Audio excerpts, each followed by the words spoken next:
Daysman OYAKHILOME, nephew to the founder of Love World Incorporated, popularly known as Christ Embassy, Chris OYAKHILOME, has broken his silence over his suspension from church activities for his involvement in politics. It will be recalled that Pastor Chris suspended Daysman, who was the president of Love World Next and Love World Innovations, on August 7, 2022, during a communion service and worship with Pastor Chris for acts of gross misconduct. According to speculations and reports gathered, Daysman was suspended due to his involvement in the political campaign of the All Progressives Congress APC presidential candidate Bola Ahmed Tinubu. However, Daysman, in a post via his social media account, disclosed that he cannot hold a grudge against his uncle and spiritual father, saying, "Where I come from, sons do not fight with fathers. It is a curse." His post reads, "So for days now, I've been asked by many news agencies and big media to say something regarding the very interesting happenings in the past weeks. If not for the name involved, I'd very much remain silent. Where I come from, sons do not fight with fathers. It is a curse. You just have to believe that they see what you do not see and trust in their process. If all Jesus saw was the death on the cross, he would have missed the bigger picture of the resurrection. Everyone had to see him die to end all debates on his resurrection. If he hadn't died, his divinity would still be up for debate.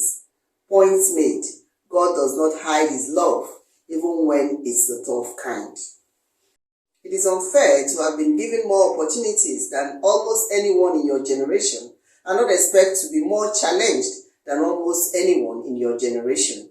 If you didn't have a future ahead of you, the Lord wouldn't provide you the tools and people to solidify your character and person. More so, we were raised to defend the actions and guidance of our fathers no matter what, and see the value in it. You can never go wrong for it.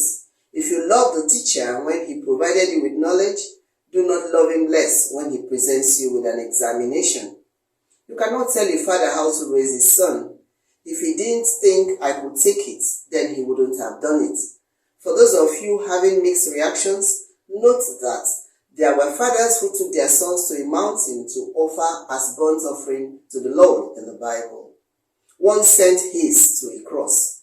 Aren't you glad I didn't end up as one of those two?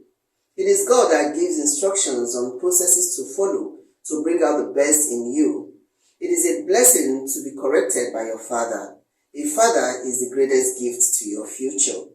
For those suggesting that I share my personal opinions on how I feel I should have been treated and share my views, hoping to politicize this, I am too afraid to go contrary to the Lord's anointed. And plus, it felt interesting to have been the most searched person in the world for 1 week. I didn't know my matter had this much influence, dethroning Big Brother from net space. I am wise enough to see God's favor in his process. From Lagos, this is Tina Timothy, News Express Nigeria Television.